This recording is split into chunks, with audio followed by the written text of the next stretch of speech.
Je voulais savoir, parce que le Seigneur dit à un moment donné, il y a plusieurs, alors je ne sais plus quel chapitre et tout ça, il y a plusieurs demeures, c'est un peu pour rejoindre la question qui était posée. Il y a plusieurs demeures dans le royaume de mon Père.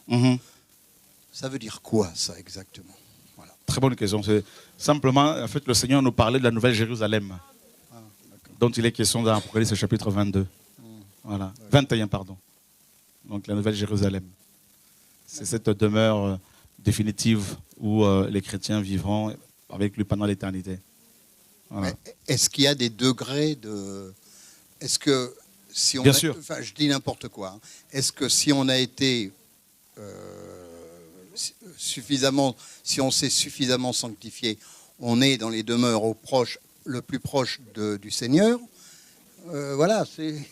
Ou est-ce que... Ça se passe pas comme ça. Bah, ouais, bah, en fait, c'est pour ça que je pose à la question. la base, Dieu, dans sa souveraineté, c'est lui qui a décidé que les choses vont se passer de telle et telle manière. Par exemple, Pierre et Jean ont voulu s'asseoir l'un à la gauche du Seigneur, l'autre à sa droite. Et il leur a dit que cela ne pouvait être donné qu'à ceux à qui le Père l'avait réservé. N'est-ce pas? Donc, à ceux pour qui le Père l'avait réservé. Donc, et il a dit, en tant qu'homme, bien sûr, que cela ne dépendait pas de lui. Voilà. Donc, donc ensuite, bien sûr, ceux et celles que le Seigneur a choisi pour qu'ils soient plus proches de lui dans son royaume, et forcément, il leur a donné aussi les moyens pour pouvoir se sanctifier. Donc, ce n'est pas à cause de leur propre sanctification, c'est la grâce du Seigneur tout simplement. Et bien sûr, il faut être fidèle, ça c'est sûr. Voilà. Et on sait que quand Dieu a demandé à Moïse de construire le tabernacle, en fait, Moïse a vu simplement le tabernacle dont il est question dans l'Apocalypse 21, la Nouvelle Jérusalem. N'est-ce pas? Donc on sait que le tabernacle a 3 parties. Donc le parvis, le lieu saint et le très saint. Donc on sait que c'est comme ça que la Nouvelle Jérusalem est. Donc, parce que c'est le tabernacle de Dieu avec les hommes. Donc on sait qu'il y a le parvis, le lieu saint et le lieu très saint.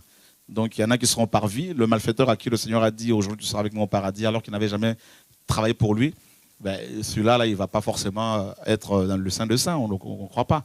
Parce qu'il y a aussi les récompenses qu'on aura par rapport à la manière dont on aura géré le travail, les dons que le Seigneur nous a confiés.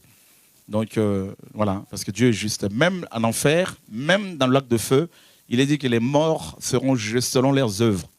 Donc ils seront tous loin de Dieu, mais ils n'auront pas tous le même châtiment. Parce que cela aussi la justice du Seigneur.